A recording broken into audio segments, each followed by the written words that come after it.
Big boss Malayalam season 6 എന്തോ പറയാനാ, full ഓണമില്ല. സത്യം പറഞ്ഞാൽ റിവ്യൂ ചെയ്യാനൊന്നും ഒന്നുമില്ല. ബിഗ് ബോസിന് തന്നെ അവിടെ പറയേണ്ടി വരുന്നു, മക്കളെ ഇത് ഓണമില്ലാണെന്ന്. കഴിഞ്ഞ ദിവസം ബിഗ് ബോസ് തന്നെ പറഞ്ഞു, ഇവിടുന്ന് നല്ല കളിക്കുന്ന കുറേ പേര് വെളിയിലോട്ട് പോയി, അതിൽ പിന്നെ ഇവിടെ ഓണമില്ലാണ്, നിങ്ങളുടെയൊക്കെ അഭിപ്രായം എന്താണെന്നൊക്കെ ചോദിക്കേണ്ട ഒരു അവസ്ഥ ബിഗ് ബോസിന് തന്നെ വന്നിരിക്കുന്നു. ഒന്ന് ആലോചിച്ച് നോക്കിക്കേ. നമ്മൾ ഈ 2 ദിവസമായിട്ട് കാണുന്നുണ്ട്, ഓണവില്ല് തോറ്റു പോകും.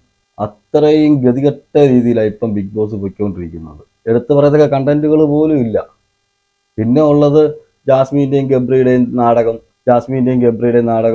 ഇപ്പോഴും വിജയകരമായി മുന്നോട്ട് പോയിക്കൊണ്ടിരിക്കുന്നു എന്നുള്ളതല്ലാതെ, പിന്നെ ജിൻഡോയുടെ കുറച്ച് പരിഷ്കാരങ്ങളും ഇടയ്ക്കിടയ്ക്ക് പറയുന്ന മണ്ടത്തരങ്ങളും, പവർ റൂം കിട്ടിക്കഴിഞ്ഞപ്പോഴത്തേക്ക് എല്ലാം മറ്റുള്ളവരുടെ മേളിലേക്ക് മെക്കിട്ട് കയറാനുള്ള സംഭവമാണെന്ന് വിചാരിച്ച് പുതിയ പുതിയ റൂൾസും മെക്കിട്ട് കയറലും ഒക്കെയാണ് പ്രധാനമായിട്ട് അവിടെ നടക്കുന്നത്. വേറെ ഒന്നും നടക്കുന്നില്ല. ജിൻഡോ അവിടെ എന്തെങ്കിലും അനങ്ങിപ്പലും പറഞ്ഞാലായി, മണ്ടത്തരമാണെങ്കിലും.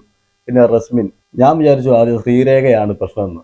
ശ്രീരേഖ ഒക്കെ ഒന്നുമല്ല റസ്മിൻ്റെ മുന്നിൽ. റസ്മിൻ ഇപ്പം ഫുൾ ഹൗസിൻ്റെയും ഉടമ ഞാനാണ് ഇവിടെ തീരുമാനം എന്നുള്ള രീതിയിലാണ് റസ്മിൻ്റെ നടപ്പും ഭാവവും ആറ്റിറ്റ്യൂഡൊക്കെ കണ്ടു കഴിഞ്ഞാൽ. അത് വെച്ച് നോക്കിയാൽ രേഖ ഒന്നുമല്ല, പാവമാണ്. പാവന്നല്ല, രേഖ പിന്നെയും ഗെയിം കളിക്കുന്നുണ്ട്. ഇപ്പൊ വെളിയിലോട്ട് ഇറങ്ങി നിന്നിട്ട് ഗെയിം കളിക്കുന്നുണ്ട്. പക്ഷെ റസ്മിൻ ആണെങ്കിൽ അവിടെ പവർ റൂമിലേക്ക് കയറിയതിൽ പിന്നെ അവിടുന്ന് നിന്ന് ഇറങ്ങിയ രണ്ടുപേരെന്ന് പറയുന്നത് ജാസ്മിനും ഗബ്രിയുമാണ്. പക്ഷെ ജാസ്മിനും ഗബ്രിയും ഇപ്പോഴും പവർ റൂമിന്റെ പവർ ഉള്ളത് പോലെയാണ് അവിടെ പെരുമാറുന്നത്. അതിന് കാരണം വേറെ ആരുമല്ല, റസ്മിൻ തന്നെ. റസ്മിൻ അവരുമായിട്ടൊരു ഫ്രണ്ട്ഷിപ്പ് ഉണ്ട്. ആ ഫ്രണ്ട്ഷിപ്പ് നിലനിർത്തിക്കൊണ്ട് പോകാൻ വേണ്ടിയിട്ടാണോ ഇനി എന്തുവാണെന്ന് അറിയത്തില്ല. ഇനി അവർക്ക് വെളിയിൽ ഇങ്ങനെ ലവ് കോംബോ നടത്തുന്നതുകൊണ്ട് അവർക്ക് നല്ല സപ്പോർട്ടാണെന്ന് വിചാരിച്ചിട്ടോ എന്തോ, റസ്മിൻ അവരുമായിട്ടാണ് അടുക്കുന്നതും അവർക്കാണ് കൂടുതൽ പ്രിവിലേജ് കൊടുക്കുന്നതും. അത് ബാക്കിയുള്ള ഹൗസിലുള്ളവർക്കും അറിയാം. അങ്ങനെ റസ്മിൻ ആണെങ്കിൽ ഞാനൊരു അവിടുത്തെ ബന്ധം സംഭവമാണെന്ന് പറഞ്ഞ് റസ്മിൻ നടക്കും. ഇതൊക്കെയാണ് ഇപ്പോൾ അവിടെ ഹൗസിൽ നടന്നുകൊണ്ടിരിക്കുന്ന കാര്യങ്ങൾ. പിന്നെ ഇതിൽ നിന്ന് നമുക്ക് കണ്ടുപിടിക്കാൻ പറ്റിയ ഒരു കാര്യമുണ്ട്. മറഞ്ഞിരുന്ന ഒരു മൈൻഡ് ഗെയിമർ ഉണ്ട് അവിടെ. അത് നമുക്ക് പെട്ടെന്ന് കണ്ടുപിടിക്കാൻ പറ്റി. ഈ 2 ദിവസം കൊണ്ട് നമുക്ക് കണ്ടുപിടിക്കാൻ പറ്റിയത് വേറെ ആരുമല്ല, അൻസിബ. സത്യം പറഞ്ഞാൽ റിവ്യൂ ചെയ്യുന്ന ഞാൻ പല ചാനലുകളൊക്കെ ഞാൻ കാണുകയൊക്കെ ഉണ്ട്. അതിനകത്തൊക്കെ അൻസിബ എന്തുവാ കളിക്കുന്നത്, അൻസിബ തമ്മിലടിപ്പിക്കുകയാണ്, അതാണ് ഇതാണെന്നൊക്കെ പറഞ്ഞ് ഭയങ്കര ബഹളമാണ്. അൻസിബ കാണിക്കുന്നതൊന്നും ശരിയല്ല എന്നൊക്കെ പറഞ്ഞ് ഞാൻ പറഞ്ഞിട്ട്, അൻസിബ കാണിക്കുന്നതാണ് അവിടെ ശരി. അൻസിബയാണ് അവിടുത്തെ മൈൻഡ് ഗെയിമർ. സിജോയുടെ വിഷയം, സിജോയെ റോക്കി തല്ലി, സിജോ ഹോസ്പിറ്റലിലായി, എല്ലാം കഴിഞ്ഞപ്പോൾ നോറ അവിടെ കുറേ കാര്യങ്ങൾ പറയുന്നുണ്ട്.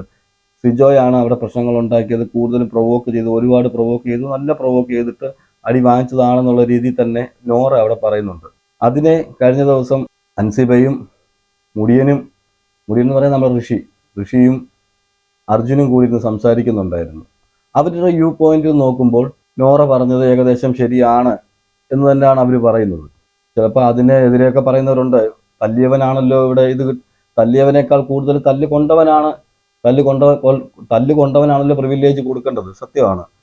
അവിടെ പ്രൊവോക്കിംഗ് ആണ് ഈ ഗെയിം. അതുപോലെ പ്രൊവോക്ക് ചെയ്ത് ഇവൻ തല്ലണം എന്ന് പറഞ്ഞ് തന്നെയാണ് പ്രൊവോക്ക് ചെയ്ത പോലെ എനിക്ക് തോന്നിയിട്ടുണ്ട്. സിജോ അവിടെ ഇവൻ തല്ലണം എന്ന് പറഞ്ഞ് തന്നെയാണ് പ്രൊവോക്ക് ചെയ്തിരിക്കുന്നത്. അത് തന്നെയാണ് അവരും പറയുന്നത്.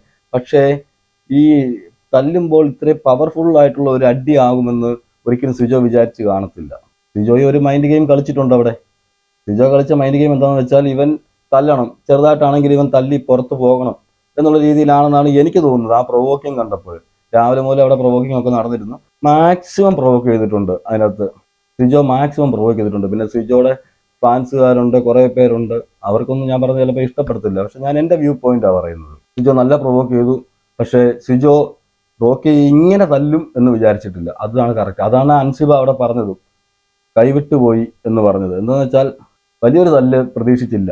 ഒരിക്കലും ഈ പരിപാടി എന്ന് പറയുന്നത് ഒരാളെ തല്ലാനുള്ള പരിപാടിയൊന്നുമല്ല. അതുകൊണ്ട് നമുക്ക് അതിനെ ന്യായീകരിക്കാനും പറ്റത്തില്ല. തീർച്ചയായിട്ടും നമ്മൾ സിജോയുടെ പക്ഷത്ത് തന്നെ നിൽക്കാനേ പറ്റത്തുള്ളൂ.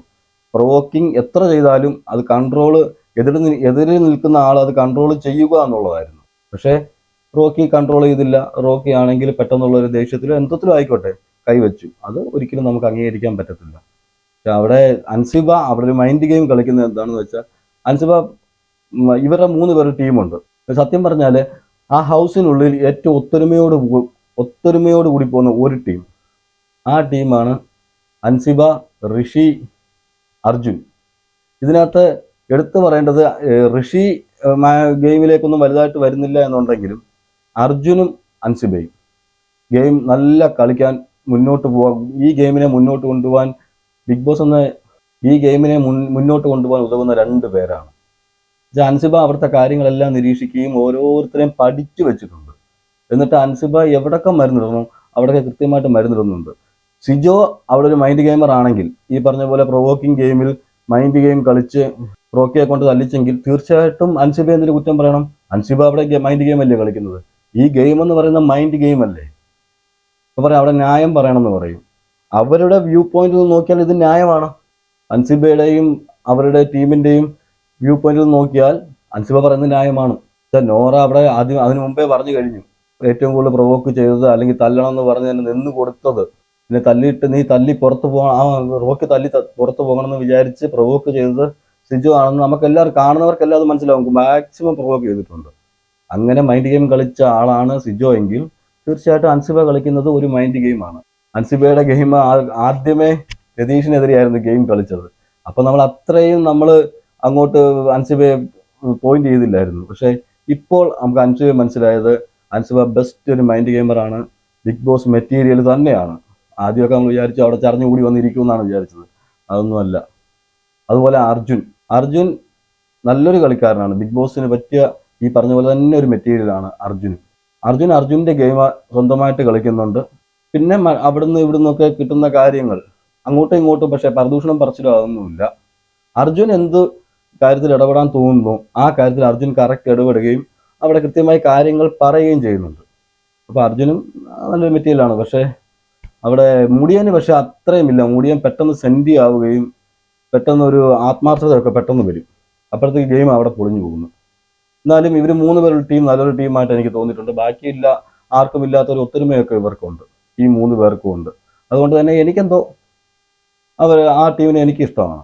പിന്നെ സിജോയുടെ കാര്യം പറഞ്ഞു കഴിഞ്ഞാൽ സിജോ ഇപ്പോൾ തിരിച്ച് കയറുമെന്നാണ് പറയുന്നത്. എന്തോ ശസ്ത്രക്രിയയൊക്കെ കഴിഞ്ഞെന്ന് പറയുന്നു. അപ്പോൾ തീർച്ചയായിട്ടും സിജോ തിരിച്ചു കയറും. നല്ലൊരു ഗെയിം നമുക്ക് ഇനിയും കാണാം. വേറെ ഒന്നുമില്ല പ്രത്യേകിച്ച് എടുത്ത് പറയാൻ. ബിഗ് ബോസ് ഹൗസിൽ ഇപ്പോൾ ഒന്നും നടക്കുന്നില്ല. പിന്നെ ഗബ്രിയുടെയും ജാസ്മിൻ്റെയും നാടകം ഇപ്പോൾ അതീവ ഇത് പഴയതിനേക്കാൾ കൂടുതൽ വിജയകരമായി തന്നെ മുന്നോട്ട് പോകുന്നു. ആ ഡ്രാമ കണ്ട് ഒരു പരുവത്തിലായിരിക്കുക നമ്മൾ. എനിക്ക് തോന്നുന്നു അവരും വിചാരിച്ചുകൊണ്ടിരിക്കുന്നത് വെളിയിൽ പോകുന്നത് ഇവരുടെ ലവ് കോംബോ ഭയങ്കരമായിട്ട് പോകുന്നുണ്ടെന്ന് അവർക്ക് ഇപ്പോഴും ഒരു വിചാരമുണ്ട്. നെഗറ്റീവ് ആണോ പോസിറ്റീവ് ആണോ എന്ന് മാത്രമേ ഇനി അവർക്കൊന്ന് അത് കൺഫേം ചെയ്താൽ മതി. അത് എനിക്ക് തോന്നുന്നു ഇപ്പോൾ ജാസ്മിന് മനസ്സിലായിട്ടുണ്ട് നെഗറ്റീവായിട്ടാണോ പോകുന്നതെന്നൊരു ഡൗട്ട് ജാസ്മിൻ അടിച്ചിട്ടുണ്ട്. അവർ അച്ഛൻ പോയി പറഞ്ഞു കൊടുത്തതിലും ഇപ്പോൾ ജാസ്മിൻ സ്വയമേ ചിന്തിക്കുമ്പോഴൊക്കെ അങ്ങനെ തോന്നുന്നുണ്ട്. പക്ഷേ ഗബ്രിയിൽ നിന്ന് ഊരി വരാൻ പറ്റുന്നുമില്ല, ഗബ്രി ഊരിപ്പാൻ സമ്മതിക്കത്തുമില്ല. അപ്പോൾ അങ്ങനെ ഒരു കണ്ടീഷനിലാണ് അത് കിടക്കുന്നത്. പ്രത്യേകിച്ച് പിന്നെ ഈ 2 ദിവസമായിട്ട് പ്രത്യേകിച്ച് എടുത്തു പറയത്തക്ക ഒന്നുമില്ല. അതുകൊണ്ടാണ് ഞാനും കൂടുതലും എനിക്ക് റിവ്യൂ ചെയ്യാൻ തോന്നിയില്ല. എന്തായാലും ഇനിയിപ്പോൾ വൈൽഡ് കാർഡൊക്കെ കയറുമെന്ന് പറയുന്നു. നോക്കാം വൈൽഡ് കാർഡൊക്കെ കയറുമോന്ന്. വൈൽഡ് കാർഡൊക്കെ കയറി ഈ ഗെയിമിനെ കുറിച്ചുകൂടെ മുന്നോട്ട് കൊണ്ടുപോകുമ്പോൾ നമുക്ക് നോക്കാം. ഇനി വരുന്ന വൈൽഡ് കാർഡുകളും ഇതുപോലെ ഓണമില്ലാകുവാണെങ്കിൽ ഏകദേശം ഈ സീസണിൻ്റെ കാര്യത്തിൽ തീരുമാനമാകും. ഈ വൈൽഡ് കാർഡിന് കപ്പടിക്കാൻ പറ്റിയ ഏറ്റവും നല്ലൊരു അവസരം ബിഗ് ബോസ് മലയാളം സീസണിൽ ഈ ഒരു സീസണിലേക്ക് കിട്ടത്തുള്ളൂ. എന്നുവെച്ചാൽ വരുന്ന വൈൽഡ് കാർഡ് നല്ല സ്ട്രോങ് ഒരു വൈൽഡ് കാർഡ് ആണെങ്കിൽ തീർച്ചയായിട്ടും കപ്പടിക്കാനുള്ള എല്ലാ സാധ്യതയും ഉണ്ട്. അപ്പം ഈ ഏത് വൈൽഡ് കാർഡാണ് എങ്ങനെയാണെന്ന് നമുക്കറിയില്ല. വൈൽഡ് കാർഡുകൾ പലരുടെയും പേര് പറഞ്ഞ് കേൾക്കുന്നു. എന്തായാലും വന്നു കഴിഞ്ഞിട്ട് അവരെ കളി കണ്ട് നമുക്ക് പറയാൻ പറ്റത്തുള്ളൂ. പിന്നെ ലേറ്റസ്റ്റ് ആയിട്ട് ബിഗ് ബോസ് ഇന്ന് അനൗൺസ് ചെയ്തത് വോട്ടിംഗ് ഒക്കെ നിർത്തിവെച്ചു. അടുത്ത ആഴ്ച മുതലേ ഇനി വോട്ടിംഗ് ഉള്ളൂ എന്ന് പറഞ്ഞു. എന്നുവെച്ചാൽ ബിഗ് ബോസ് തന്നെ ആകെപ്പെട്ട് ഒരു പരുവത്തിലിരിക്കുക. ഇതിനെല്ലാം കൊണ്ട് കയറ്റിയും പോയി, ഇതിനൊന്നും ഇറക്കി വിടാനും പറ്റത്തില്ല. എന്തോ ചെയ്യണമെന്ന് ബിഗ് ബോസിന് തന്നെ അറിയത്തില്ല. ബിഗ് ബോസ് തന്നെ ഇന്ന് ഒരു ടാസ്ക് കൊടുത്തപ്പോൾ ലവേഴ്സിനെ പറ്റി സംസാരിക്കുന്ന ഒരു ടാസ്ക് കൊടുത്തപ്പോൾ തന്നെ അതിൻ്റെ ടാസ്ക് ബുക്കിൽ ആദ്യം എഴുതിയിരുന്നത് നിങ്ങൾക്ക് ഇതിലും വേറൊരു ടാസ്ക് തരാൻ വേണ്ടിയാണ് ഇരുന്നത്, പക്ഷെ നിങ്ങൾ ആരും അങ്ങോട്ടും ഇങ്ങോട്ടും ഒരു ഗെയിം കളിക്കണം എന്നുള്ളൊരു ഇതില്ലാത്തത് കൊണ്ട്, ഒരു മത്സരബുദ്ധി ഇല്ലാത്തത് കൊണ്ട് ഇങ്ങനെയുള്ള ഗെയിം തരുന്നു എന്ന് പറയേണ്ട അവസ്ഥയാണ് ബിഗ് ബോസിന്.